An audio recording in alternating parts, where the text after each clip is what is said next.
Uma das coisas que chama atenção e até é atrativo no nosso mercado de capitais é a volatilidade.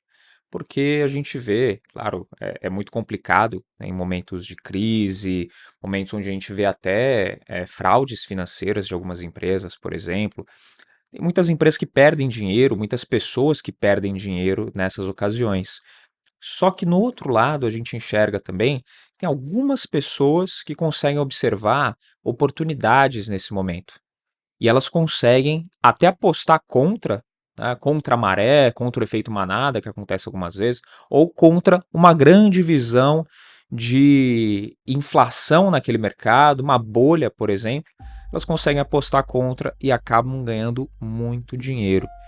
Tá? E se você parar para pensar, sempre tem o contraponto, né? Se você entra no seu home broker hoje e consegue vender ou comprar uma ação, tem alguém lá do outro lado que está fazendo o caminho inverso. E o mercado não é um jogo de soma zero, mas se você está vendendo ou comprando algo hoje é porque tem alguém comprando ou vendendo lá do outro lado. Já parou para pensar nisso? Então é sobre isso que a gente vai falar nesse quarto episódio da série Mirage.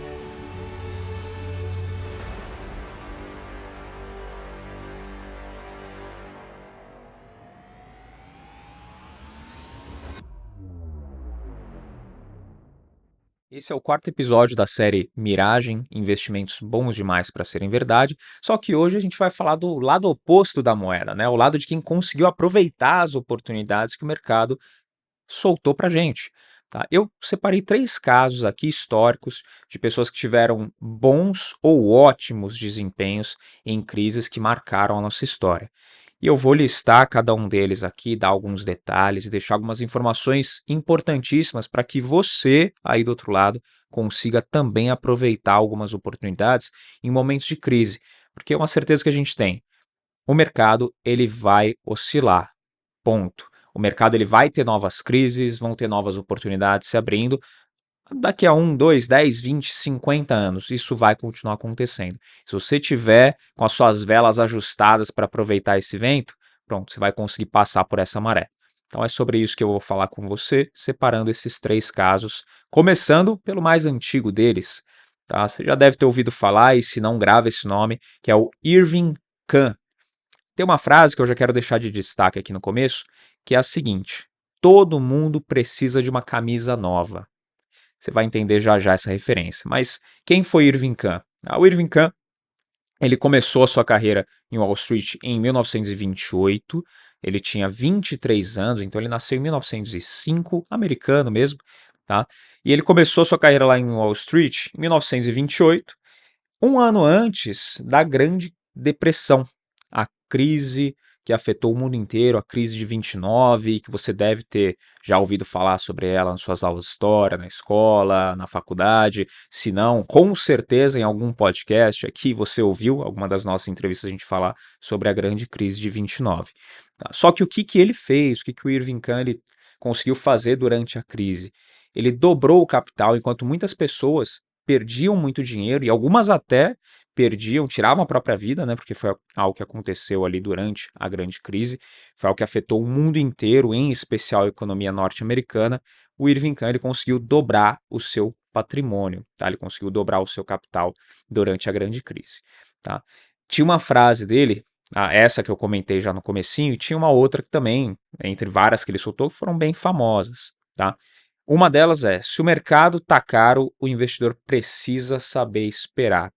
E foi algo que ele observou lá em 29, tá? Até antes disso, quando ele começou a trabalhar em Wall Street em 28, ele observou também, acompanhando bastante informações do mercado, vendo que a economia norte-americana ela vinha numa crescente pós-guerra, tá? Foi uma crescente absurda, impulsionada assim, por muito consumo, muito crescimento, as fábricas, estava tudo dando certo, né? Tudo indo de vento em polpa lá nos Estados Unidos. E ele observou que isso estava um pouquinho desmedido, e ele apostou contra a economia norte-americana. E ele, antes da grande crise, antes da bolha estourar, ele vendeu algumas posições que ele tinha de algumas empresas, e aí quando elas estavam lá no fundo do poço, ele recomprou e ele conseguiu fazer a multiplicação do seu capital. Ele dobrou durante a crise de 29. Então, basicamente, ele percebeu que o mercado estava caro. E, observando que o mercado estava caro, ele resolveu esperar. Ele se desfez de algumas posições e quando o mercado ele ficou barato, ele foi lá e comprou. E aí ele fez muito dinheiro. Tá? Só que tem um detalhe interessante sobre Irving Kahn, que ele nasceu em 1905 e ele faleceu em 2015. Ele viveu 109 anos, tá? Ele quase completou 110 anos. Então ele não pegou só essa crise, né? Ele passou por todas as outras crises, só não a última que a gente teve em 2020, mas todas as outras ele enfrentou. E ele até ficou conhecido lá nos Estados Unidos como o domador de crises, porque ele sabia se posicionar perante a qualquer crise. Então, por exemplo, tem uma crise aí para surgir, pô, ouve o Kahn, ouve o Irving Kahn, que ele vai saber o que fazer, porque ele se tornou o domador de crises lá nos Estados Unidos. E ele também ele foi o pai da frase, né, o pensamento hoje de vários investidores, que é o famoso eu torço para cair. Porque justamente, se ele via que o mercado estava caro, não fazia sentido comprar, ele esperava ficar barato para aí sim ele poder comprar. Tá? E a visão que ele tinha sobre o todo mundo precisa de uma camisa nova, uma frase dele, muito simples. É uma dica para você investir em coisas que vão continuar, coisas que são perenes ou setores legítimos, como ele falava também, são coisas que vão ter continuidade, como hoje, por exemplo, a gente já falou aqui durante alguns episódios do Money Play sobre energia elétrica, tá? Setores que são perenes, né, são contínuos. Então todo mundo vai precisar de energia, todo mundo vai precisar de uma camisa nova, de um sapato, comida. Então são coisas que vão continuar. Claro, vão ter volatilidade, vão ter oscilação no meio do caminho, mas são coisas que vão continuar. Então, um jeito muito simplista de colocar isso para fora, né, de externalizar esse pensamento, mas é algo que funciona e vai continuar funcionando, basicamente um princípio de investimentos. Todo mundo precisa de uma camisa nova.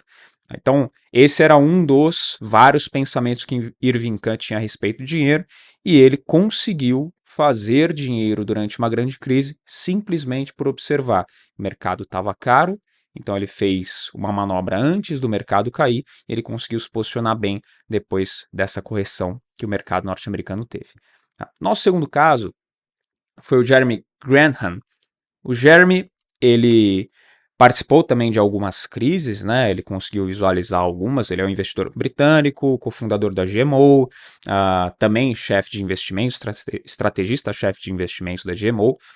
E ele foi um dos caras que começou um dos primeiros fundos de índices do mundo, lá nos anos 70. Tá? E a gente destacou aqui duas crises que ele enfrentou, onde ele se posicionou muito bem. Ele tinha um pensamento que era um pouco mais simples até do que o Irving Kahn, que era básico. Se ele enxergasse uma suposta bolha, ele não participava daquele mercado. Muito simples. A reputação do Jeremy ela foi construída em função da capacidade que ele tinha de identificar essas crises, identificar essas bolhas, né, que elas precediam uma crise. Então ele olhava para uma situação, para um mercado, via que estava realmente inflado, percebia ali uma geração, uma criação de uma bolha, e ele não participava desse mercado. Foi algo que aconteceu na crise japonesa dos anos 80 e o principal destaque da bolha que ele identificou e não participou, ou seja, ele conseguiu preservar o patrimônio dele não se envolvendo com essa bolha, algo que muitos investidores acabaram tendo impacto, sofrendo, perdendo muito dinheiro, foi na bolha.com. Tá? Ele via que não tinha fundamento. Então, claro, não é só olhar e falar, bom, tem um assunto que está aí na moda, muita gente falando, então não vou colocar meu dinheiro lá, não vou investir. Não era só isso. Ele era um cara especializado, ele estudava, né, pô, criou um dos primeiros fundos de índices do mundo, né? Então era um cara que tinha conhecimento. Mas não era um conhecimento tão aprofundado, você não precisava ser nenhum gênio para poder colocar, ou não precisa até hoje ser nenhum gênio para colocar a estratégia dele em prática. Ele simplesmente via algo que estava com um indício de uma bolha, ou seja, um mercado que está crescendo muito, só que sem fundamento o suficiente para se manter ou para se justificar. Ele olhava para aquilo e falava: bom, isso daqui é uma bolha e eu não vou entrar nesse mercado, eu não vou perder dinheiro investindo nisso, porque daqui a pouco, como qualquer bolha, essa também vai estourar. Tá? E ele é um cara que acreditava muito na reversão à média.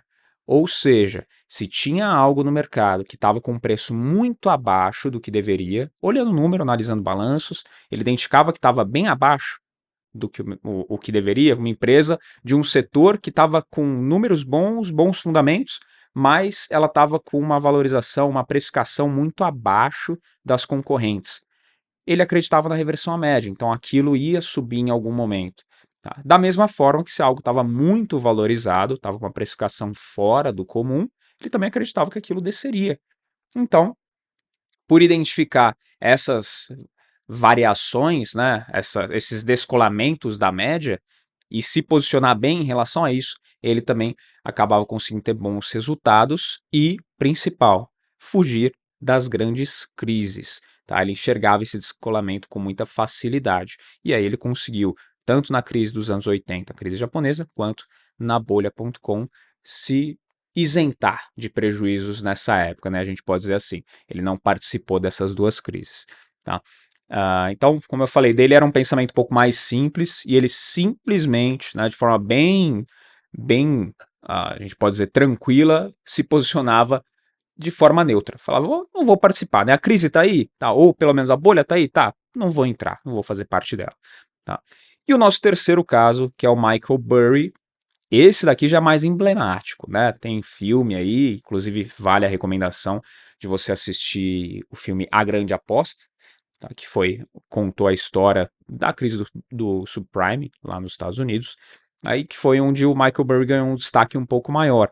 Tá? Ele era gestor de fundos, o Michael Burry, gestor da Sion Capital na época. Só que é engraçado, porque ele teve o destaque por fazer muito dinheiro, por ter uma influência, ao ganhar pelo menos um renome, influência muito grande ali após a crise do subprime, só que ele também ganhou dinheiro na bolha.com. Ele também ganhou dinheiro, e foi onde ele começou a ganhar dinheiro no mercado financeiro, foi na bolha.com. Mas lá ele não ganhou tanto destaque, posição pequena, estava começando, e aí depois desse processo, depois da bolha.com, de 2000 até 2005, foi quando ele começou de fato ali a se posicionar contra a crise dos Estados Unidos, contra a bolha, né, a bolha hipotecária lá nos Estados Unidos. Ele estudou muito. Ele estudou muito e aí só em 2008 que realmente veio ali a grande crise nos Estados Unidos, que estourou essa bolha, e aí ele fez muito dinheiro. Tá? Mas ele ganhou esse crédito por apostar contra a economia norte-americana, e o que ele fez? Simples. Tá pegando um pouquinho do caso que eu citei anteriormente, do Jeremy Graham. Ele analisou assim, mais centenas de contratos hipotecários lá dos Estados Unidos, tá? Os contratos assim, que eram aos montes, vendidos e feitos sem fundamento. E ele analisou vários e vários contratos para entender o cenário que estava se desenhando, né? O que estava acontecendo ali, e ele foi a primeira pessoa, pelo menos a primeira que ganhou mais destaque, né, que entendeu que não fazia sentido para a época aquele super ânimo, aquela super valorização dos imóveis nos Estados Unidos, como estava acontecendo naquela época, e ele simplesmente se posicionou contra. Ele foi além do Jeremy Grantham. Ele se posicionou contra esse mercado. Ele não só falou, bom, estou vendo que aqui tem uma bolha e vou ficar de fora. Não.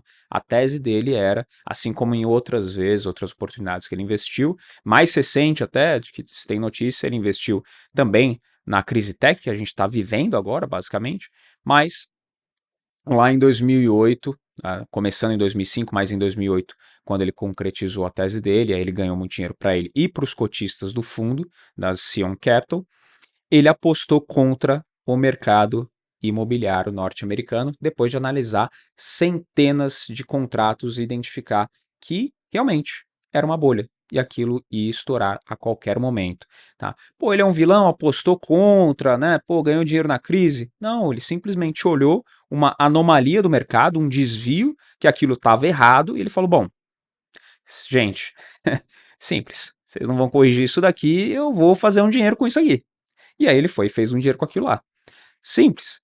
Tá? Simples entre aspas, né? Porque ele teve muito trabalho de analisar os contratos, óbvio, né? Foi um trabalho aí de 3 anos, tomando pancada de tudo quanto foi lá. Se você for assistir o filme, você vai ver um pouquinho da história dele, com um cunho um pouco humorístico, né? É também interessante o filme por causa disso. É um filme bem bacana de se assistir, mas ele teve essa cabeça fria de esperar esses 3 anos, desde 2005, que foi quando ele começou a apostar contra esses contratos, e aí em 2008 viu a tese deles concretizar e realmente o mercado ruir, aí culminando até na quebra, na falência do Lehman Brothers, que era um baita de um banco importante lá para a economia norte-americana também, tá? Então ele apostou contra o mercado norte-americano e fez muito dinheiro. Então a gente vê que nesses momentos de crise ou nas bolhas, tá, tem pessoas que conseguem aproveitar as oportunidades e sair, não só saírem ilesas, mas saírem muito bem das bolhas, né? Saírem muito bem das crises que sucedem às bolhas que se formam no mercado. Se você pegar o Irving, ele conseguiu antever a grande crise de 29, se posicionou bem em relação a ela, porque identificou também uma anomalia do mercado. Depois, o Jeremy também identificou durante as bolhas que eram mercados que estavam inflados de maneira, assim, a gente pode dizer artificial, né? Não tinham fundamentos, então estavam inflados artificialmente, ele não entrou nos mercados. E a gente pôde ver também no Burry que ele fez a mesma coisa, porém apostou contra o mercado, porque ele viu que aquilo ia dar ruim. Em algum momento, aquilo ali ia quebrar. Né? E aí, de fato, quebrou, e aí ele ganhou muito dinheiro. Tá? E o que a gente observa aqui também, aí trazendo para um caso que no Brasil, recente, aconteceu agora, comecinho desse ano, quando eu estou gravando esse vídeo de 2023, caso da Americanas, por exemplo. Que a gente pode pegar de lição desses três e olhar para um caso como foi o de Americanas e falar, mas por que muita gente, ou algumas pessoas pelo menos, elas acabaram perdendo dinheiro ou se prejudicaram com o caso de Americanas também, sendo que os números eles estavam ali. Se a gente for avaliar, no caso de Americanas, de 2011 para cá, ela só deu lucro em 2021. Só que a gente já sabe, 2022, fechamento de 2022 de Americanas não foi apresentado, e a gente já sabe que os últimos 7 anos de balanço eles estão errados. Ou seja, pode ser que em 2021 ela não tenha dado lucro. E aí a gente fala, desde 2011 para cá, ela não deu lucro em nenhum ano. E aí que é muito complicado. Se tivesse dado em só um, você já pensa duas vezes em investir nessa empresa. Se ela não deu em nenhum, aí mais complicado ainda. Vários analistas já diziam sobre Americanas, com os números que não eram os exatos, antes de revelar esse rombo que teve aí, que a empresa não valia a pena. E não só pelo setor, os números mesmo. Fazendo uma análise fundamentalista da empresa, dava para notar que os números não eram bons. Tá? O analista batia o olho e na hora já conseguia perceber rápido que não faria sentido investir em Americanas. E se a gente for olhar também, nos últimos 2 anos, tá, a Americanas, nos últimos 2 anos não, né, de 2011 para cá também, só 2 anos de fluxo de caixa positivo, fluxo de caixa livre positivo ela teve, de 2011 para cá. Faz sentido investir? Olhando por números, vários analistas já falavam para a gente que não, né? A gente poderia ver aí, se você for pesquisar agora, vídeos mais antigos, de 2022 para trás, já tratavam Americanas desse jeito, então a gente não pode dizer que foi uma surpresa. Se infelizmente você que está aí, está acompanhando, você teve prejuízo, você tinha uma posição em Americanas, crendo, né, que ela ia crescer, uma empresa centenária e tal, ok, mas se você fosse analisar os números de Americanas, você ia chegar na mesma conclusão que vários analistas chegaram, ou seja, sem surpresas. Se eu pegasse qualquer um dos três aqui que eu citei, o Irving Kahn, o Michael Burry ou o Jeremy Grantham, e falasse, ó, e aí, analisa essa empresa, certeza que eles não investiriam. Tá? Talvez até o Burry apostasse contra Americanas. Ele ia falar, não, deixa que eu vou apostar contra e vou fazer um dinheiro porque essa empresa aqui está me indicando que dá para apostar contra ela. Em algum momento ela vai quebrar. Ponto. Tá? Então, fazendo uma análise simples, até você conseguiria observar que não faria sentido investir, não tinha fundamentos para que fosse uma empresa boa para estar na sua carteira. Tá? E o que a gente pega de lição, né, para a gente encerrar esse episódio da série Miragem, é o outro lado da moeda. Então, durante as crises, durante as bolhas que estão se formando, você consegue também se posicionar de forma positiva e fazer dinheiro. Você consegue ter um lucro, mesmo nas crises. Claro, se você estiver observando para onde o dinheiro vai. Se você estiver observando para onde o mercado está arrumando, você consegue se posicionar estudando, acompanhando o mercado, você consegue se posicionar bem para poder ter lucros. E, como eu já ouvi várias vezes de várias pessoas que enfrentaram crises, não participar da crise. A crise ela vai acontecer, você não é obrigado a participar dela, tá? Então, alguns destaques simples que eu quero deixar aqui para você levar de lição desse episódio da série Miragem, que é você pensar primeiro, coisas simples, elas dão menos problemas. Se você for investindo em estratégias, investindo em setores que sejam simples de entender e serem explicados, eles tendem a te dar menos problema. Todo mundo precisa de uma camisa nova. Então essa frase eu quero deixar para você também do Irving Kahn. Todo mundo precisa de uma camisa nova, já expliquei o sentido da frase, então grava isso contigo para que você não esqueça na hora de fazer a sua estratégia e também escolher as ações que você vai investir, as empresas que você vai comprar. E por último, entenda o que você está fazendo e no que você está investindo. Aí a primeira lição que eu falei de coisas simples dão menos problemas, vai te ajudar nesse último ponto também. Tá? Se você está escolhendo algo simples, fica muito mais fácil de você entender o que você está fazendo e no que você está investindo também. Por fim, estude. Se você estudar, se você souber fazer uma boa análise, tá? Mesmo que seja mais superficial das empresas que você está investindo, você vai olhar poucos fundamentos, mas os básicos, você vai sempre lembrar que empresa que dá lucro, ela já está um passo à frente da grande parte que não dá. Então, pense dessa forma, pense simples, lembre que setores sólidos, contínuos, longevos vão te trazer também, ou tendem a te trazer também uma estabilidade um pouco maior, eles vão continuar existindo, já existiam antes de você, vão continuar existindo depois de você, e se você entender o que você está fazendo, fica muito mais fácil de você se posicionar da forma correta. Combinado? Não esquece de deixar o seu curtir aqui, se inscrever no canal, e se você tem alguns outros casos de pessoas que passaram bem em crises, que você conheça, que souberam se posicionar, conseguiram ter um bom resultado, mesmo com o mercado desfavorável, comenta aqui embaixo também para a gente estudar sobre e trazer para você em outro episódio da nossa série Miragem. Te espero no próximo Money Play. Tchau.